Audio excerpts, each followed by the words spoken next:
Hey, hey, girl, wish me well. I don't keep no chain, no ain't no wishing well. Don't kiss and tell. She still got my skin under her fingernail. Who the hell let you in this bitch? Boy, you look like you 12. Send them shells, cause I heard a dead man cannot tell a tale. Wish me well. I don't keep no chain, no ain't no wishing well. Don't kiss and tell. She still got my skin under her fingernails. Who the hell let you in this bitch? Boy, you look like you 12. Send them shells, cause I heard a dead man cannot tell a tale. Oh, for real, I be calling shot, you just be calling 12. Raw scale.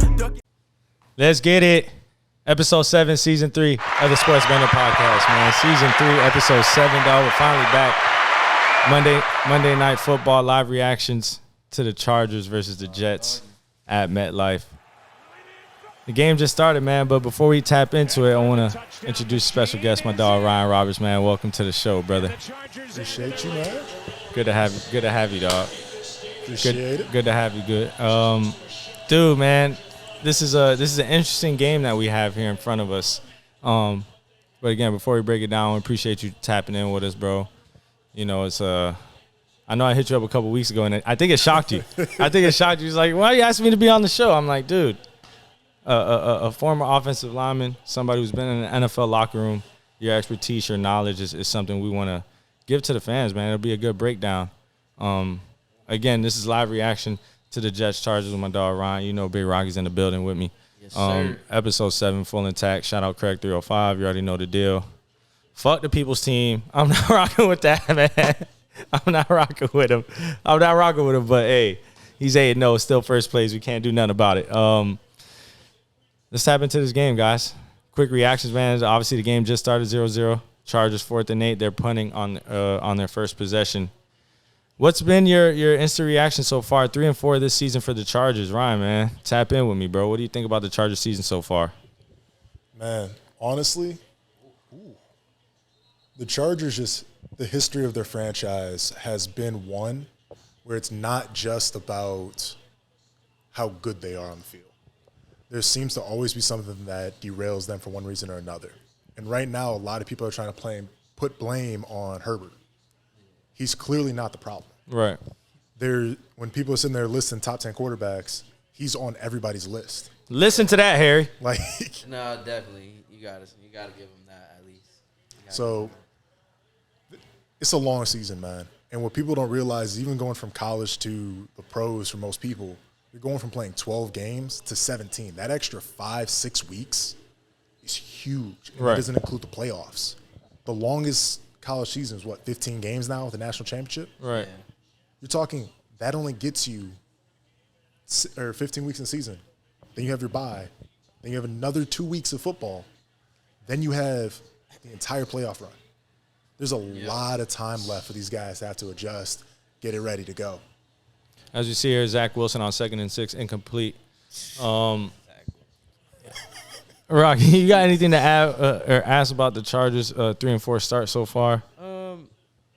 Yeah, I could really piggyback off of that. It's not really Justin Herbert, but they're always going to say that because he's the quarterback. But the defense is the worst, or tied for the worst. I think they're 31st in passing defense and like 30th or something in rushing. So they should be giving up points. You seen what happened the first game of the season. They ran it up on Miami, and then the defense just collapsed. Ooh. Great hit there by the Chargers safety. They're looking decent right now. Man. Yeah, they're looking decent. That's a great play, but drive, another 3 and out for the Jets this time. But I think the Chargers, obviously, there's some games that they left out on the table so far throughout the first 7 weeks. But they do have a lot of talent, and they missed Austin Eckler for about 4 games this year already. So, you know, obviously they haven't been at full strength. But we're going to see what happens with the Chargers. Obviously, we want to touch up on the other side of the ball with the New York Jets.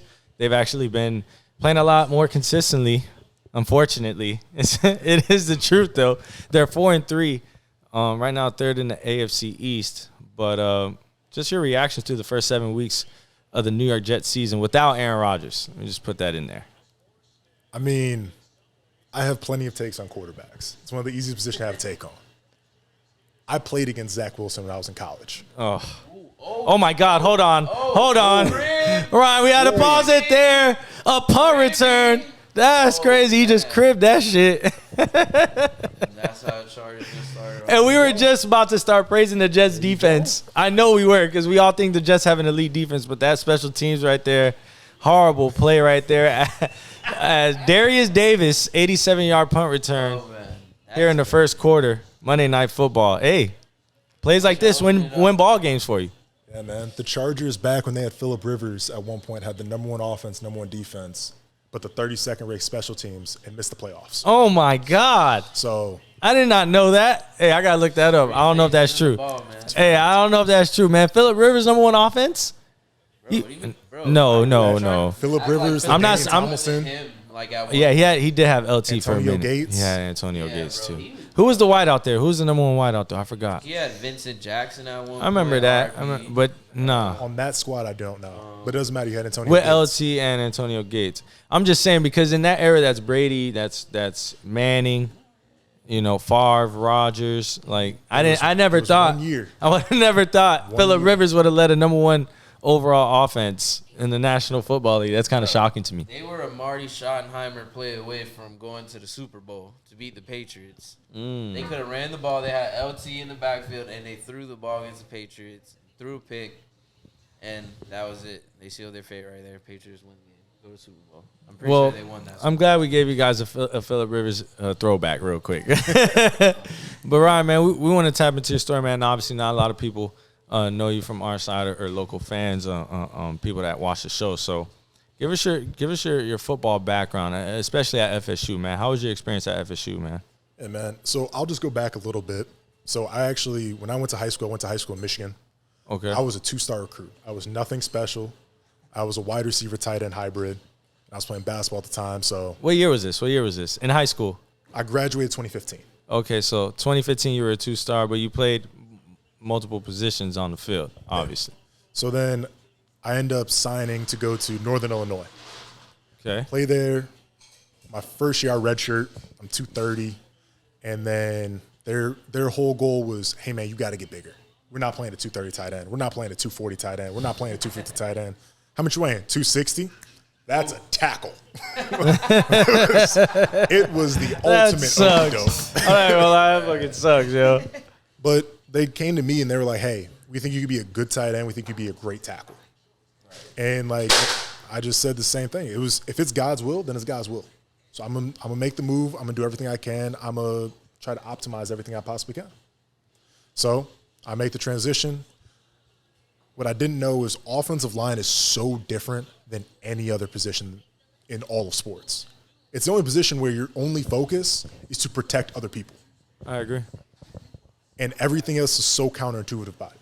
Hey, man, you're going to backpedal against maybe the best athletes in the world, these 6'5", 245 DNs that run a 4.3, but you got to backpedal and stop their momentum and stop what they're training for every day. So take some time, learn how to do that, learn the position, learn the ins and outs of that. I have some great mentors at NIU that I got to learn from. Some great players to this day. Levon Myers signed with the Cowboys. Max Sharping was a second-round pick to the Texans. He's now on the Bengals. So has some great players I got to learn from and grow with. That's dope. End up playing a little bit of guard there. And then going to my last year, I wanted the best opportunity to try to get to the NFL. Right. That's when I then grad transferred to Florida State. And that was actually the first year of the portal. So I hopped in. Hey, shout out the portal. I had played Florida State the year prior at Florida State when I was on NIU. So then got to match up against Brian Burns the whole game. Probably at that time, played the best game of my life at that point. For real?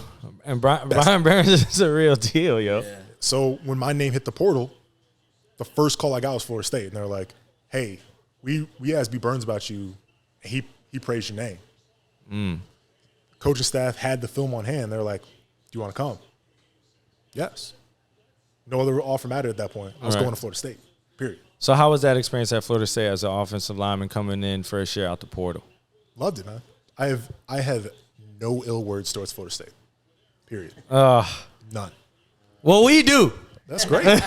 We don't rock with them boys. We don't. Yeah, it's you on this side, man. I don't really hate them. It's just when they play UM because, the rivalry. But, I kind of root for them here and there too. But when they play us, it's just a different story. It's just, college rivalries are just.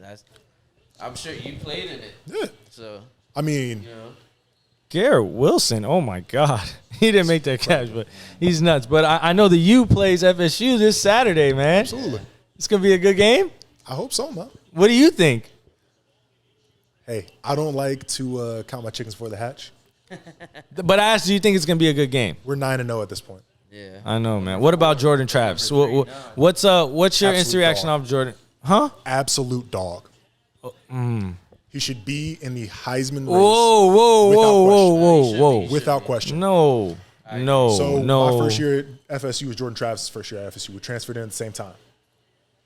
He's one of the best athletes at quarterback I've ever seen. He's a phenomenal leader. You can sit here and try to praise, hey, man, look at his receivers, and then look at his running back, and then look how good his offensive line is playing right now, and look at his tight end doing well. Then look at the backup tight end doing well. And when you took all of it away, he still succeeds, no matter what you take away from him. He's an undefeated, high-achieving quarterback. And people are like, oh, he didn't play a great game. He only threw for 322 and had 60 rushing yards. No, that's a escaped great the pocket like crazy. No, that's a great game, man. I'm not trying to hate on Jordan Travis, man, but quarterbacks apart like that, dude. I think there's 3 clear-cut quarterbacks better than him right now in college football. Shador Sanders, Caleb Williams, and Michael Penix Jr. And you're saying all 3 of them should win the Heisman over him? Because that's the question. No. I don't think that was my question. But I said he is a clear-cut Heisman candidate. Wow. He is a dog. I can't believe that. Those guys. I don't think the distance is that far between. Those guys I'm just saying skill and ability and how you see them play on the field.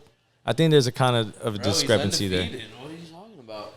You can't really. I mean, quarterback wins aren't the only thing that matters here. No. When you're looking I'm not looking at that. There's a difference between being an elite college quarterback and then what we're looking at for pro potential. When we look at Are you telling me we're talking about Jordan Travis as a college quarterback. In this conversation, at least. Okay, yeah. Let's Shador is clarify not that. one enough to be in the Heisman candidacy. I agree. So I would sit there and say Marvin Harrison Jr. can be in that Yes. conversation. Yeah. I would say Caleb Williams can still be in that conversation even with 3 losses. Johnny Manziel won it off a 3-loss team, I believe, with Texas A&M. When they beat the year they beat Bama, 9-3, I believe that team was. Yeah. and they would need a signature win. Which is fine. You can still go out and get it. It's out there for you. They got to run the table, but I agree. No, but I hear you in terms of Jordan Travis's game offensively. As fumble. Jordan Wilson puts the ball on the grass. Garrett Wilson. Is he calling that? Oh, and he turns the ball over as it goes to the Chargers. We're gonna review it anyways. This is a turnover. Yeah, but Chargers are lighting it up. as of now, the Chargers get a turnover. Derwin James, Oh man, Florida State. I know. He's the man, I can't lie. Let's see here the replay as that's a clear fumble by Garrett Wilson. Definitely fumbled, You got to so get the let's recovery here. see. It go out of bounds. Let's see it. Oh no, I think He you gotta definitely see the grabbed other that. side. You gotta has see to the other secure it, side, though. But it looks like it. I mean that looks Alohi pretty clean to Gilman me. has had Derwin James. Alohi Gilman then has had 2 major hits across that middle. It's a big time play right here in the first quarter. Oh yeah, that's turnover. It ain't looking too good for the Jets right now, man. No, not at all. So FSU, man, so you get there. Obviously, you have some success there, and your journey takes you over to the Chargers, man. How was that? I was there long enough to say I was there. That's how it kind of goes, man. What was your experience there, man? And how was, I guess, training camp, mini camp, coaches? How was that experience for you? Super eye-opening, man. Super eye-opening. You don't realize how much goes into it, how much details in football until you get to that level. And then you're in a different world where you're going from a basic play under like a Bryles offense where they're trying to run a hurry up. So it's going to be one word or a couple numbers. Right. And we all know what we're doing. At one point we said radiator, and that was even at NIU. We said radiator. Everybody on the team or on the offensive line knows exactly what the block scheme is. Nothing else matters. And if you see a blitz coming, hey, we're going to check this and we're going to call gang. Whole gang's coming with me. And we're going to zone block it. I think Sorry to cut you off, but I think a lot of people were curious when that quarterback show came out on Netflix because you remember there was an episode there where the quarterback would spit out the Play calls? Yeah, I mean, we're talking, Dude. Can you remember what it's any like. of those? Yes, man. You still remember them to this day? No, not from the league. Man. Yeah, But those were crazy. That's what they sound like. And every word means something. Oh man. So if they're in like, they could sit there and say, gun, split right, stack. All right. So we're in gun, split right, stack. So you should know where as an offensive lineman, I need to know where every person is in that formation. Right. Because I need to know how the defense is going to line up against it. Then I need to know the motions that are going to come out of it. So if we're bringing a fax motion, he's going to go cross formation, then come back across. And say fax, F receiver's going to do it. Yeah. I need to know that's coming because the defense is going to then adjust with it. You lost me, brother. So when you're seeing those, like the motions come across, it's not always just because we're moving someone. It's because they were trying to see how those safeties are going to react. With the motion, you're exactly. saying. So Okay. if we end up seeing one here, I'll point it out. But like when you see a safety rock back and rock down, Okay. they're shifting. However, if you see a guy chase across, they're clearly in man. I guess that's what they want to see, right? If they're in man or zone. If he follows the motion guy, then that means they're man. They're in man. They have to They're be man to man. But then you can also see a safety's rock where this safety who's playing nickel will drop back, and the other safety will come down. They're just switching assignments. But then you could also see the backers all bump over. Well, they're not taking this outside linebacker who's in the box and now going to cover man up. They're in zone. But now you got to see how many high safeties they have. Is it one high safety or two? If they're one high safety, they're probably in cover three. What if two they're high like safeties, it's disguising cover all two. their looks though? Because I've heard. I don't know about your position specifically, but I know from the quarterback position, a lot of disguising, like where you're in man, but it's really zone, or you're in zone, it's really blitz, or you know they think they're in something, but they're really in something else.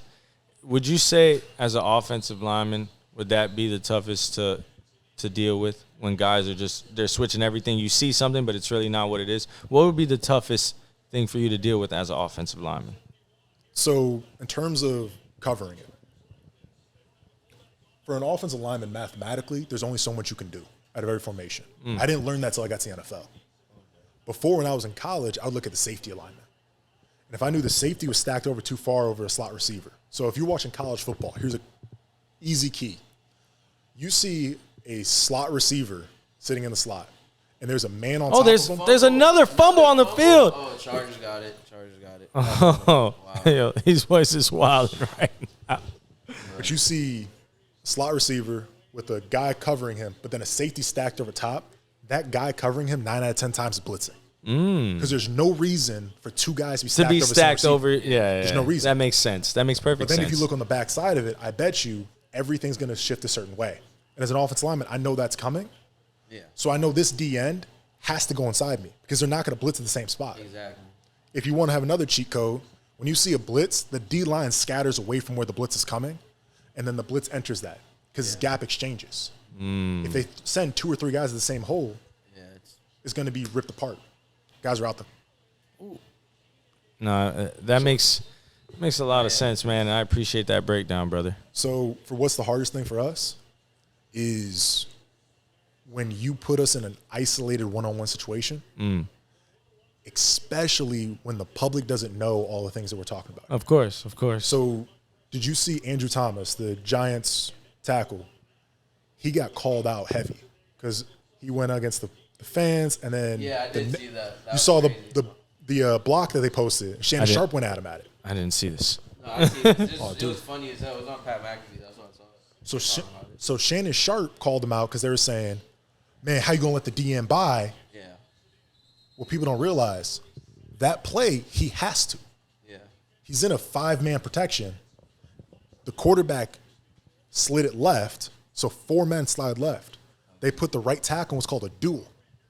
This is the ridiculous things in the NFL. Right. No, I He get is that. now manned up with both that D end and that outside linebacker. So he has to choose.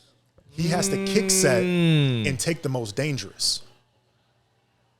The most dangerous is the inside guy because you have a man blitzing full speed ahead on a full sprint, and you have a D end coming outside. So you set the D end to give your quarterback time, and then you set back in to take that man blitz. As soon as the blitzer saw it, he's going to read out because he knows he just lost. I'm not going to take this extra hit. just bow out real quick. Right. That DN's going to come By off. then, the DN's already. Quarterback's got to throw hot. So that's the quarterback's responsibility to turn and throw. Let me ask you this, brother. It's just in the league now. If you're a tackle or an outside tackle, whatever you're doing, who's the toughest defensive tackle or end to deal with in the league right now?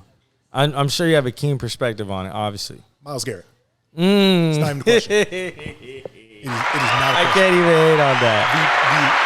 The toughest DN to block on I to Myles Garrett because he is a physical specimen that I've never seen before. Myles Garrett's the real deal, man. What is it about Myles Garrett that I guess separates him from guys like Nick Bosa or Micah Parsons, those guys like that? No shade to them, but Myles Garrett in particular, he has the finesse. Like when I was at the Chargers watching Joey Bosa work, he was so crazy. Technically, fundamentally sound. Every step, he knew what the next step should be. When to throw his hands, when not to throw his hands. He was so sound. Melvin Ingram was this athletic freak. You weren't going to stop Melvin Ingram if Melvin Ingram didn't want you to stop him. Even at that age, he was still. And Myles Garrett is those two guys combined. Wow. Are you serious? You're talking about, we're talking about dudes. That's crazy. You're running a 4.5 40. Your vertical is better than most wide receivers in the NFL. But then you're 6'5", and you're 270, and you're strong. Yeah. There's a reason why this dude wears long sleeves and the baggy sleeves every game. In the one game he didn't, he got drug tested immediately after because they were like, nah, dog, humans ain't supposed to look like that. Yeah. That's crazy. No, I didn't see. You I don't even. highlights? What'd you say? You seen his basketball highlights? Myles Garrett? Yeah, I seen his basketball monster, highlights. man. Yeah, he's definitely athletic. Oh, the ball on the ground again. Oh, my God. Zach Wilson fumbles the football here in the first quarter. Terrible, man. Oh, man, this is getting out of hand. The Jets are lucky it's Joey only 7-0, Bosa. right? Forced fumble, 6:27 left in the first quarter as the Chargers take over. Offense isn't coming easy in this football game so far. Isn't a lot to talk about here. But, guys, there's a lot of turnovers here, man. They're putting the ball on the grass a lot here. What's going on with the turnovers? Both defenses came to play today. Wow, man. I mean, we're talking about big play after big play. I mean, I don't even know what to say here. Every time we turn around, it's a fumble. This is crazy. No, this is big time play. Joey Bosa here making a big time play.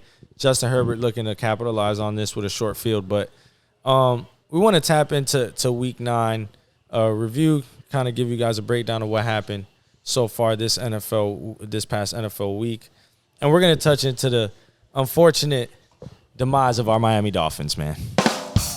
The Miami Dolphins take a L to the Kansas City Chiefs in the European games over in Frankfurt, Germany, 21-14. Quick breakdown of that game. I mean, we're down 21-0 at half. Mahomes gets a touchdown to Rasheen Rice, first drive of the game. Tyreek fumbles. They get a scoop and score off a crazy lateral play, too. I don't even know what to say to that. But then Dolphins come back. Dolphins make a storming comeback. A nice throw to Jeff Wilson there by Tua to get a touchdown. And Raheem Mostert as well gets another touchdown added to his resume, leading the league in rushing touchdowns so far this season.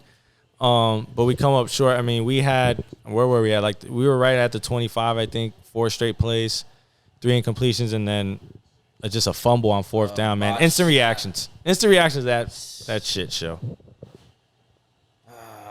Let me know, Rocky. You guys know what happened. It's no longer the narrative, I guess, if you can't prove them wrong about the whole beating good teams.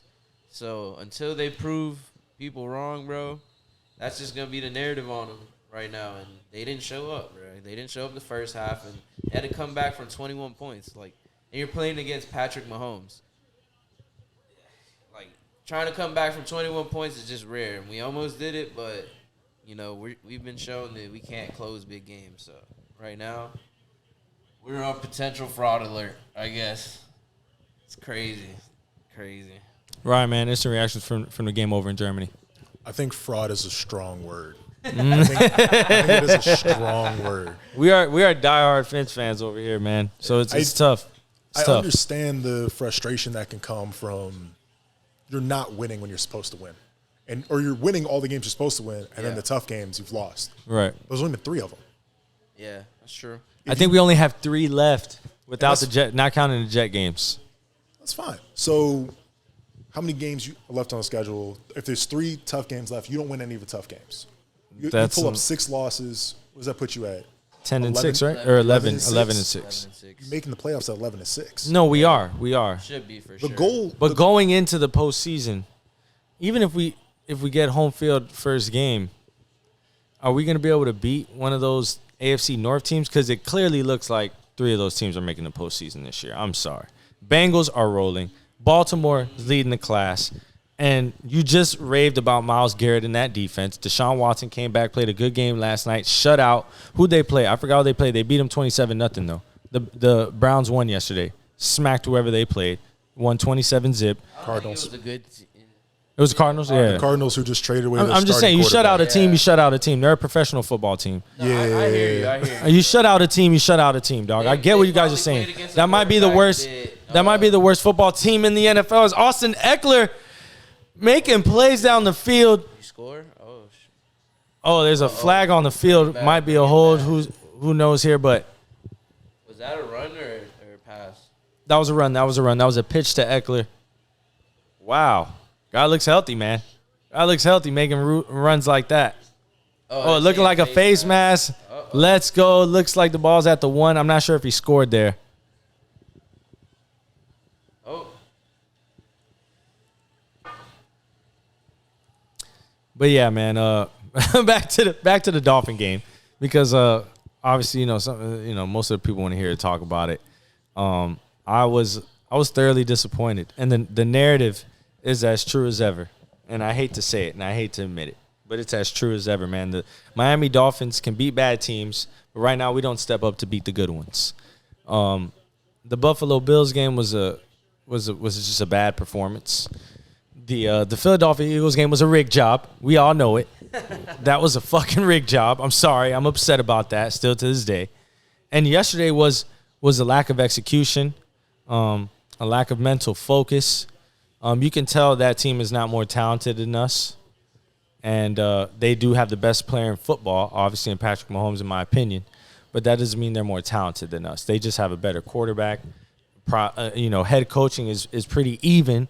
I mean, I know Andy Reid has the expertise and the experience, but Mike McDaniel has proven to be a good head coach in this league.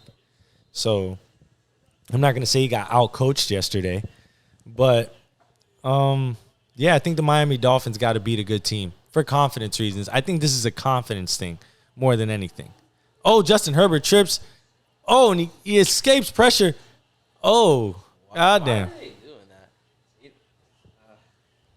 But yeah, that's just my take on the game, man. I don't know if you guys want to add anything to that, though. I just want to say, and I want you to think about something real quick. If the Dolphins go in the playoffs, let's go 11-6. They don't win a big game all year. Do you think that's going to stop them from winning the next game? No. So I don't think the last game on the schedule is against the Bills. If we lose to the Bills, let's say we have to play the Bills again. I'm not going into that ultra confident right here. Right now, Austin Eckler gets a rushing touchdown from the 1-yard line. Now there's a flag on the field. Oh, man. This is nuts. Too much laundry on the field so far in the first quarter, but it is what it is. Yeah, man, just to answer your question, if the Dolphins don't win a big game in this regular season, it's going to be hard for me to see them advancing past the wild card. I'm just saying that's how I feel. I mean, it depends who they match up against. If they match up against a fairly decent opponent, they'll be fine. Then I think they still have enough time to get the defense right. They're getting everyone back. A-Chain's coming back after the bye. That's true, so too. The offense is going to look a lot different, too. We're going to get guys back after the bye. So they just got to stay healthy the rest of the season and just keep working together, keep trying to gel. Because I like that take. No, I didn't bring up the health in that situation. It's week 8 right now. Yeah. Technically, we're about to go to week 9, so we still got plenty of football left to get it together. Well, this is week 9. My bad. This is week 9. But week 9. it's still like we're like halfway through. So obviously, we want to make sure we give a good breakdown of that. Dolphins are still leading the AFC East at 6-3. As Austin Eckler scores, He just ran it back.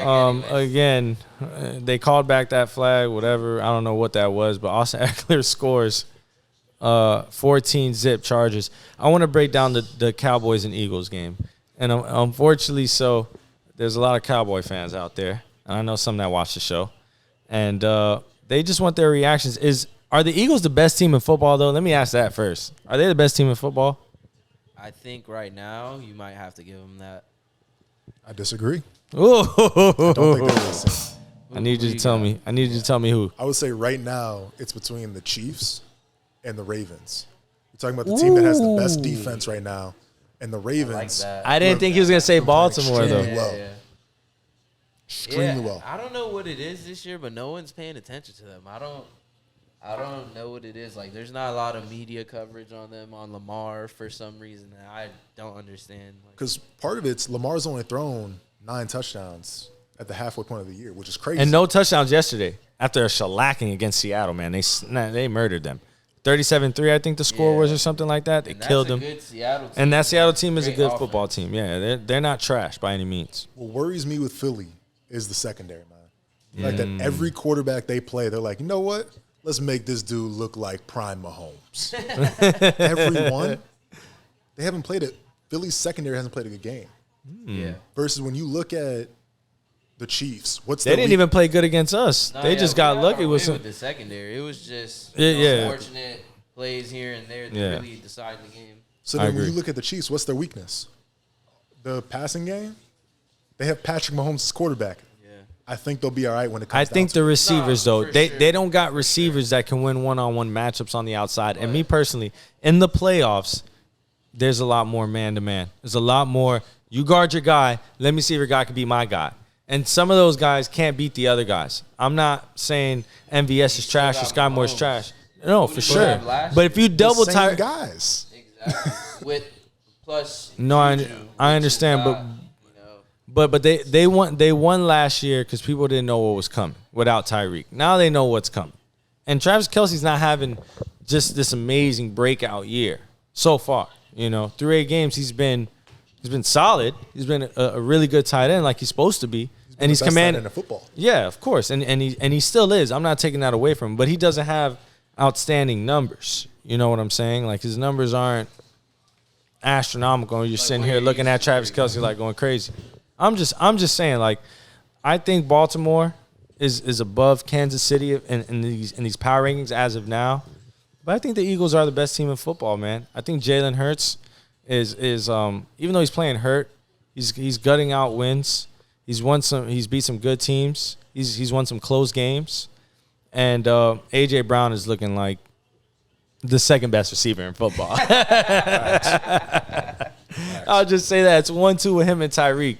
But I would go with the Eagles. So what about the Cowboys, though? I mean, they Cowboys had a good game yesterday, man. They played a good game. And people are blaming Dak, and Dak had a really good game yesterday, man. What are the Cowboys' problems, bro? Because I know some people want to hear it. Tell me what's wrong with the Cowboys. The thing that the Heat have that they don't, culture. What's that, Jerry Jones?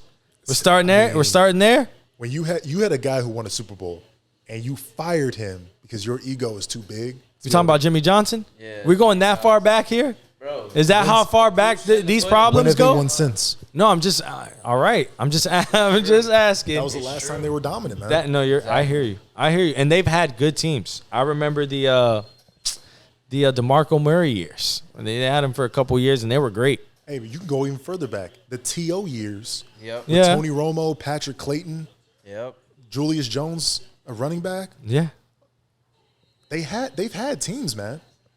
But there's always something that's holding them back. Whether it be Wade Phillips, the head coach. All right, no.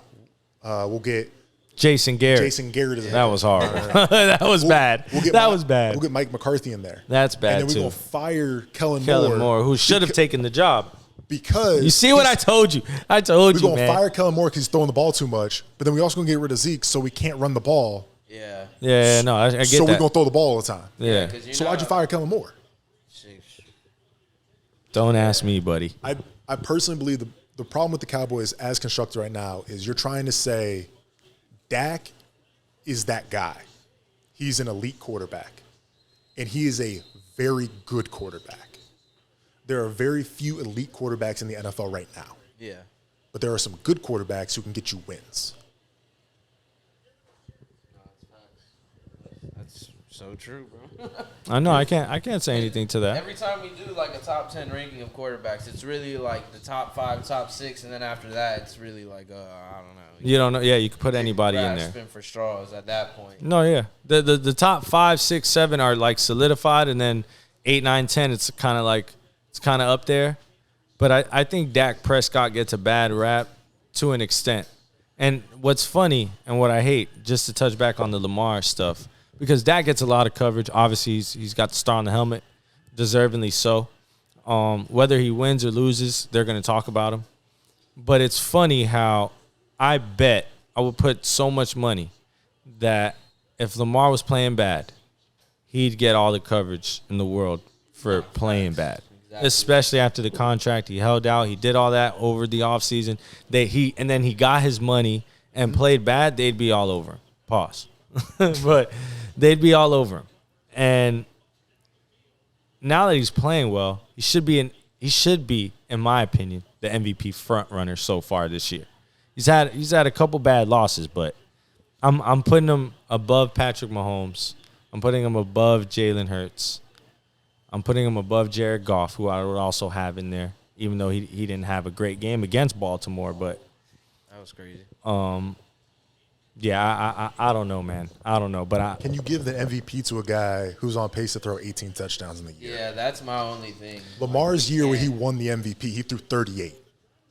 You're right. He's on pace to throw 20 less. But he's actually, you know what's funny is he's actually more efficient with his throws this year than he was his MVP year. So actually his pocket presence, and they're not asking him to throw the ball a whole lot, which they thought they would once they let go of Greg Roman, who I think their OC was. I think it was Greg Roman last year. Yep. They added a new guy who said he was going to spread the ball out, down the field and stuff and do everything. But obviously Odell doesn't look like he's going to be able to return to all pro level. Odell seems like just a guy out there, unfortunately. So, but you can have those games for you still. I think it's just not going to be all the time. Right. It's going to be selective. And they don't have J.K. Dobbins, obviously. Rashad Bateman hasn't been. Gus Edwards has been holding it down, though. Gus Edwards has been doing his thing. And Zay Flowers is that guy. He is, but he hasn't broken out yet. He hasn't broken out. He hasn't had a game yet. He's had a couple good games, but he hasn't broken out. That real breakout, 7 for 128 and 2. Yeah. 7 for 128 and 2 tutties, something like that. But like you said, that's not the design of the offense right now. Exactly. If the design of the offense is to hold you within a certain boundary, like a lot of the West Coast systems that get implemented are not designed for the receiver. Oh wow. Oh, okay, Everett. Get you some, man. Yeah, man. I mean, we're looking at guys breaking tackles here against the weight room, buddy. Against an elite New York Jet defense. What a way to end the first quarter. 14-zip, New York Jets up. Chargers, bro. He said New York. Oh, Jets New up. York Jets up. They're upset right now. Yeah, thank you. My bad. The Jets are not up there down 14-zip to the Chargers. But yeah, man, we want to tap in with my dog Code. He's out there at the game. Want to make sure my dog gives a nice, solid report. I don't know how he's going to feel right now, down 14-zip, but we're going to tap in with my dog. We'll be right back. Sunday Night Football, Bills, Bengals, Joe Burrow, Josh Allen, Stephon Diggs, Jamar Chase, star-studded football game, and the Bengals look like the cream of the crop right now. They're looking scary. They always do this. They've been doing this the past 2.5 years. Yeah. And they have a bad start this season. Always. And then they say, okay, let's turn it up. Can I get your reactions from that game? Are the Bengals the real deal? I'll keep it real with you guys. I didn't watch this game because I was destroyed from brunch earlier. But I caught the highlights and I did see the box score and everything. And, man, I don't know what's going on with the Bills. I'm happy it's happening. But I don't know what the hell is going on with them right now. Like, they're just it's a real shit show over there. Yes, I agree. Ryan? The Bengals are real. Yes. Joe Burrow is the second best quarterback in football. Okay. That's solidified? I'm just making sure. Solidified. Okay. I think beginning of the season, he clearly was dealing with the calf. He had the bye week to get it right. since the bye week, now he looks. They're managing He it looks too. like Joey B now. He looks like Joe Burrow. They're managing that calf too. They're still putting that heating pad on him throughout. You know, they're managing it a lot better. I would have sat him that whole time. Make sure this doesn't become Achilles. Make sure nothing else comes with that calf. But they played it out. It worked out for him. Now he's back to what he's supposed to be. So not worry about the Bengals and their trajectory. If Joe Mixon keeps toting the ball the way he is as well, it's going to give such a big dynamic because you have 2 number 1 wide receivers who can stretch the middle of the field or stretch the edges of the field. Yep. In both T and Jamar, preventing double teams. If you start to double team, now the middle of the field is going to be wide open for anybody else to step up on that team like Tyler Boyd or whoever you want. And then Joe Mixon be able to run that play action. That's an unstoppable combo on offense. The Bills, their window with this current iteration is closed. Yeah. They went all in. It didn't work. They went all in again.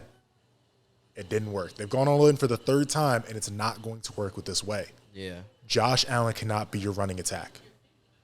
He cannot be. We said the same thing about Cam Newton. We said the same thing about Lamar Jackson. Yep. Both of them had one really good year where they did it and then fell off. And what happened with Josh Allen? He had one really good year. We're like, man, Josh Allen, the media tried to sit there and say, he might be better than Patrick Mahomes after a game that he lost I remember that. against Patrick Mahomes. And then That's so true. since then, he hasn't played necessarily well. It's a natural pick 'em of, hey, we'll see who we get out there. Might be Josh Allen. It might just be a random dude from the fans. He needs to go back to when they originally got Diggs. They built their offensive line around a downhill running attack. Yeah. They built it around Motor Singletary getting a lot of carries, him being able to throw off a play action, Stephon Diggs winning man-on-man, and then all you needed was a tight end like Knox. You needed a third receiver. You didn't even need a second. You could have a Gabe Davis, and you were good to go. That's all you needed to be successful there. Now you're trying to make this a whole build around Josh Allen. It's not going to work in this iteration. Yep. Hey man, I couldn't agree more with everything you just said right now. I really could. Fact. You just hit the you nail just on the head, bro. You really did. I think Josh Allen's time, and we talked about this. That Literally, we talked about this earlier today. I think it passed, man. 2 years ago, Kansas City scoring with 16 seconds left on the clock to be able to advance, making that AFC title game. I mean, Josh Allen played a great game, but since that game, that's been 2 years or 3 years removed, he has not looked the same. He just has not looked the same. And he's turning into a better version of a Jay Cutler to me. He's more talented than Jay. Whoa. I'm sorry, man. I'm sorry. Whoa. Hold on. You guys, hold on. Let me mention something real quick. Let me say something. Let me say something real quick. I'm just saying, I guess, in terms of the gunslinger mentality that he's having. He is just he's willing to throw picks now. He doesn't even care. He will throw these picks. He is being very loosey-goosey with the football. Not as bad as this football game, obviously. I'm not saying he's putting it on the dirt like this, but what I'm saying is the lack of anticipation with the throws. I mean, he's got a lot of velocity with his throws. He's got a lot of arm strength, but the accuracy, the throwing with the anticipation, throwing into windows and tight coverages, there's throws there that I see him just not as sharp as I thought he was. Or he's still a top 5 quarterback. I'm not trying to say he's not a top 5 quarterback. He's definitely a top 5 quarterback. Yeah. But I'm saying in terms of he's just willing to throw 2 picks with 2 interceptions or with 2 tutties and rush for another and call it a good game. And as great as that is, it's not going to be enough to get him over the hump in a crazy talented AFC. So 2 things. 1, comparing him to Jay Cutler is the most disrespectful thing. My bad. That is my the bad. most Hey, I'll take that back. I'll take that back. I've never heard about Josh Allen. That's a bad. Hey, I'll take that back. I'll take that back. I don't know why I said that. My bad. If you My want to bad, give my him bad. healthy bad. Dante Culpepper, I can even let that slide. Dante But was Jay tough. Cutler, Hold on, Dante was tough. So is Josh. Okay, but I'm just saying That's the point. Yeah. But no. Now you're trying to hate. Jay Cutler. Yeah, okay, so y'all not gonna act like the man didn't take his team to an NFC title game. And what Let's did not. he do in that NFC title? He was riding a bike in that He NFC was title riding game. the, He was riding a cycle. He was riding a little riding the cycle. workout bike on the sideline while the game was on the line. Hey, that's true. No, that's My true. wife's a Bears fan. You know how many times I've seen Jay Cutler sitting on the ground pouting after getting sacked? Oh man. Josh Allen. Don't Okay, compare all him right. to that man. Well, I wasn't really talking about the intangible stuff. All right, yeah, I agree, but that's I not feel really you. what I was mentioning. I'm just saying in terms of his gunslinger stuff. Like he's turning the ball over a lot. So I'll just call it what it is. So I think that 16-second game where he led them down before Mahomes decided to game this, that was the moment that I think made and broke Josh Allen. Because it made the legend of Josh Allen. But then he said, you know what? I can be Superman. Let me be Superman all the time. You don't need to be Superman all the time. It's okay to throw the ball away. It's okay not to try to hurdle a dude and dive for a first down that's 8 yards away. Yes. It's okay to slide. The hurdles. You're a quarterback, dude. Like, those are great moments to have, but every play is not going to be an ESPN highlight reel. Right. Yeah. No, I think he knows that too. I think he knows that. I don't think he does. Yeah, You obviously don't? Not if he's doing it all the time. He keeps doing it. He keeps trying to throw balls in windows where he's like, I'm going to win the game on this throw. But don't you think that's like a Sean McDermott thing? I mean, he's calling the plays. He's doing what. So the way you gotta think about it, the way he plays is like on some Golden State shit. You live and die by 3. You live and die by the gunslinger Absolutely. mentality. That's how it is. Like No, I get it. that's just how it is. Bro. How did This it might be flip the to most me amazing holding? quarterback or worst quarterback? Exactly. We don't know what's going to happen, but we going to see something.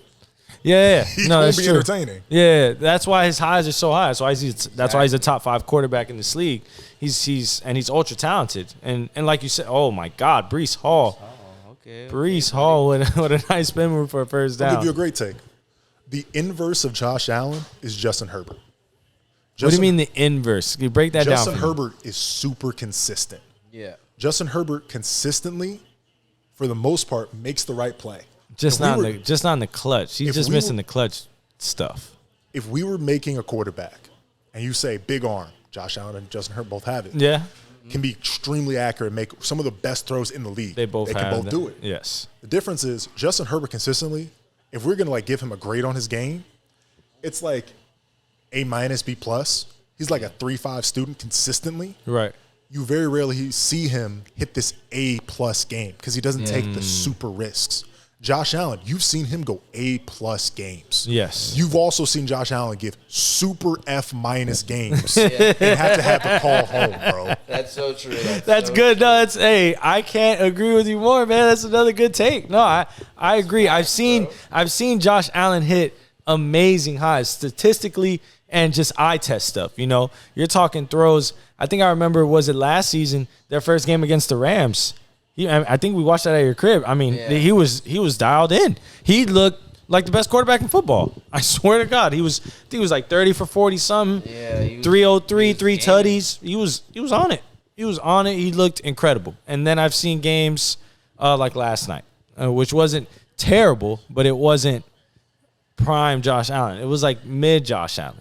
Yeah. And like a C minus version of him. And he's not consistently in the B to A range. Because Mahomes, I never see him have lower than a B. The lowest game I seen him have was literally 2 weeks ago against Denver when they lost. Yeah. It's literally the worst game I've ever seen him play. I literally seen him play better against Tampa Bay in the Super Bowl than he did 2 weeks ago against Denver. Granted, So, that's probably his second worst game we've ever seen Mahomes play. exactly. Yeah. And you're talking about a dude who we walked away from that game and went, yo, he might be Jordan.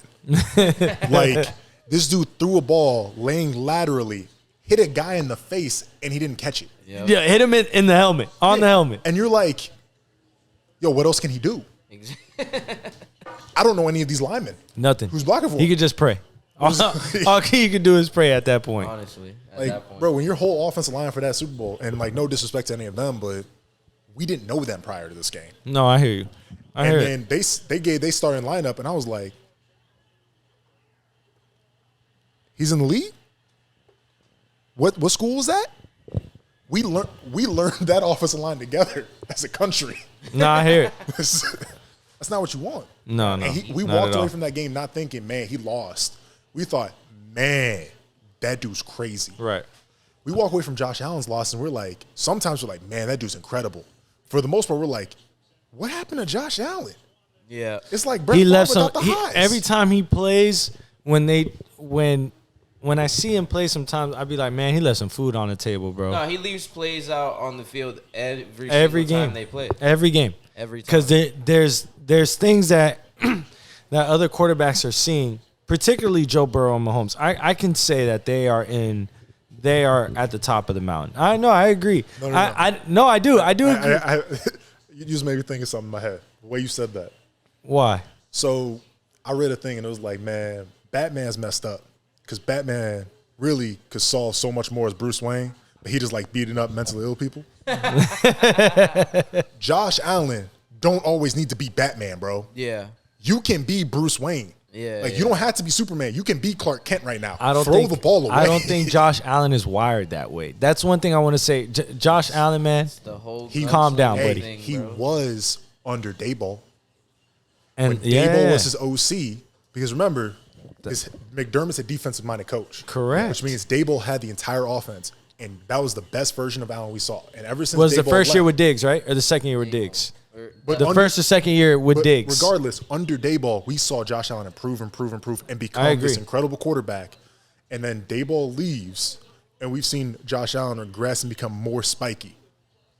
Still elite, but just more on the inconsistency part of things. He's still a very, very, very good quarterback. Yeah, he's I'll still put him top in five in the league. Yeah, I put him in that elite class, but elite's a strong word. He is a very, very, very good quarterback. I would say elite. Who? Josh Allen. I would say top. I would consider a top 5 quarterback to be an elite quarterback in this league, in my opinion. If you're a top 5, you gotta be elite, yo. I don't think so. What? Top 5 out of 32 teams? You're gonna tell me you're not elite? I think when you say elite, are you talking about just quarterback traits, characteristics as far as throwing the ball? Because it's great if you're a great running quarterback, but that's not the traits of a quarterback.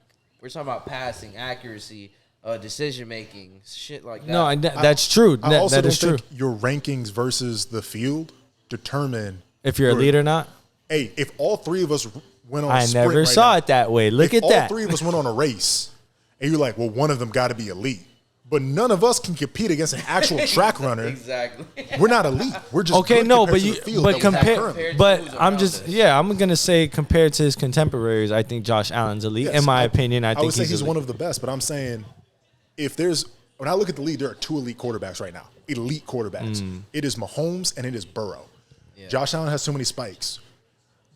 Jalen Hurts is worrying me with this tush push thing, dog. I'm scared that he's going to end up getting hurt. They're kind of relying too much on it. Like, honestly.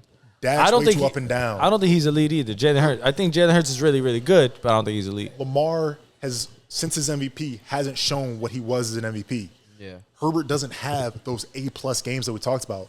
So you're looking at his contemporaries, you're like, if there was a transcendent quarterback coming into this draft, let's just make up a guy. Let's call him Caleb Williams, right? Who might just be the best college quarterback we've ever seen. If you could replace your starting quarterback with Caleb Williams, and let's just pretend like we didn't see the last couple games where he didn't play as well. Yeah. Would you rather have Caleb Williams or Josh Allen? The fact that that's a question means he's not elite. You make a great point right there. You do make a great point. But that's a. You're not asking me who do I want next year. You're asking me who do I want for the next 5 to 10 years. If I asked the same thing about Mahomes, you wouldn't have questioned it. You would have said Mahomes. Yeah. It don't matter. Yeah, but like you said, Mahomes and Burrow are in a different class, but that doesn't mean Josh Allen's not elite. You know, elite's the top class. That's what I'm saying. Elite is top 2, top 5. I mean, damn, we're gonna separate. Top 2 is different than top 5, though. Yes. I'm not saying that it's not different, but I'm gonna play time travel real quick. I'm putting you back in the league in like 2008, 2006. Peyton Manning's in the league. Tom Brady's in the league. Brett Favre's in the league. Mm-hmm. Aaron Rodgers is in the league still. Like, Drew Brees is in the league. Ben Roethlisberger, Eli Manning, Phillip Rivers. How far do we go till we talk about Josh Allen compared to those guys? Hey, Josh Allen would be above the Roethlisberger, Kurt Warner, the multiple Super Bowl he would. Ben Roethlisberger. Listen okay. I'm gonna tell you hold on. He didn't. Hold on. I just want to say this. Get whatever you gotta get off because I got something. I just want to say this. Ben Roethlisberger did make some incredible, especially in the Arizona one. The Arizona one, I give him mad love for that. Yeah. But you telling me if they don't have Josh Allen, that game's even remotely close. remotely. We don't know how many picks Josh Allen's going to throw in that game. That's No, one. but we also don't know how many rushing touchdowns and passing touchdowns he can combine for listen to what I'm gonna with the tell you right defense, with the Steelers defense. I'm just The saying. reason why there was only one Michael Vick back in the day was because you could not run on these defenses like that as a quarterback. You're getting clapped every single time by Ray Lewis, all these crazy DBs, the Ed Reeds, bro, there's no way you're running. Yeah, the as a Sean Taylors, quarterback the if Brian you're not Dawkins, and 99 speed. Josh Allen would get lit up every single game. It would be crazy. Yes, but also there was only one Michael Vick because there was only one team willing to take the risk on a True, Michael Vick. yeah. There were other Michael Vicks. There are other players who could play like Michael Vick. There would never be another Michael Vick. I want to make sure I say that correctly. Yeah, no, for sure. But there were only so many teams that were willing to have a black quarterback. There were only so many teams that were willing to have a running quarterback and let their quarterback run when everybody was brainwashing this mold saying, well, he's a dual threat guy. Yeah. I don't know if I want my quarterback to be able to run. I want a statue back there. Give me Blaine Gabbert. Give me Jake Locker. I mean, Blake Bortles. Blake Bortles did make an AFC title game one year. Give me I'll Mike go with that. Lennon. I like that guy, though. Blake Bortles did make an Shout out AFC Blake title Bortles, game man. one year, man. You got to show some love. There's nothing wrong with them playing. It's just Right. people would sit there and say, well, the fact that they can't run, they have a big arm, makes them a better valuable prospect. So I would rather have Joe Flacco than this running quarterback. The Bills said I would rather have Nathan Peterman than Tyrod Taylor, even though That Tyrod is led us to the crazy. playoffs, and Nate That is Peterman just threw crazy. 5 I picks. think they Wow. did Tyrod Taylor very green, but at the same time, they did have the prospect of Josh Allen. But you could have kept Tyrod while you had Allen. Allen, yeah, you could But have kept them both. You forgot for the sure. bridge of Nathan Peterman, man. We ain't getting over that. Yeah, This what was dude it, in his 6 first- picks in one half or No, something no. like that? It was His crazy. first game, he had 11 completions, 6 of them to his team, 5 to the other team. That's bad. No, that's historically I remember bad. that first game because I just remember the headlines everywhere. Like That's historically crazy. bad though. That's It was insane. it don't get worse than that. That's actually really, really bad. I've never seen a game worse than that. Yeah, that's Especially actually when really, really you had bad. a quarterback who just led you to the playoffs. Yeah. And people were like, wow, this dude could be – we got to the playoffs for the first time since we lost 4 Super Bowls. Now we're going to bench him for this guy. Trust us. And then we trusted y'all. And then you put Nathan Peterman out there. Yeah, We're like, after that, your trust is gone. After that, your trust is gone, bro. My trust is gone after that. So one quick question before we go into the next topic. One word answer: who will go farther in the postseason, the Bills or the Bengals? One word answer. Bro, what?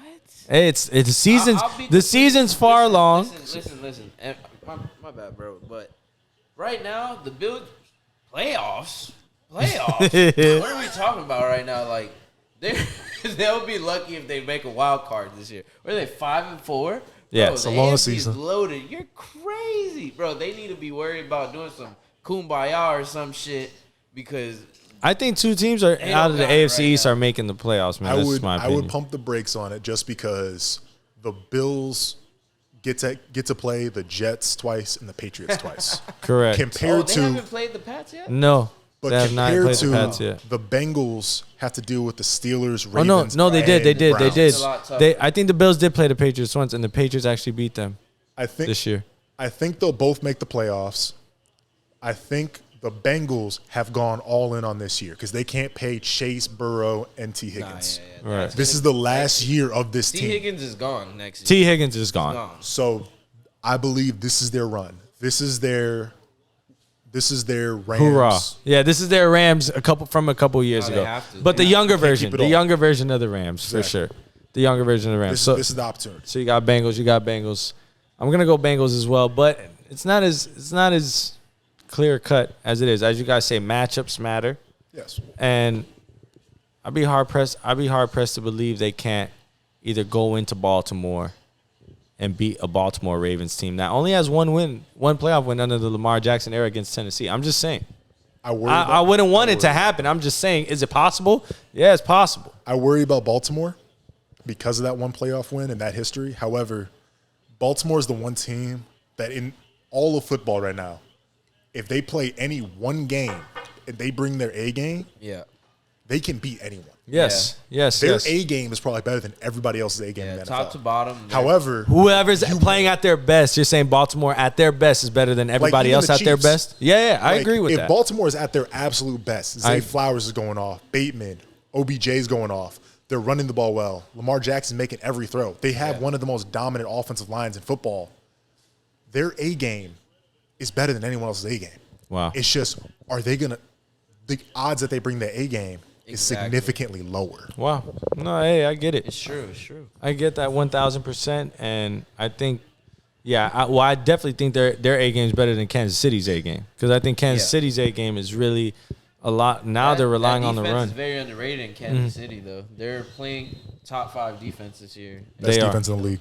And you've noticed their games are very 23-20, 21-14 games. They're trying to muck up the games and win games like that instead of shootout games, because I don't know if they got the horses to run shootout games consistently. I'm just saying consistently. I worry about that offensive line as well.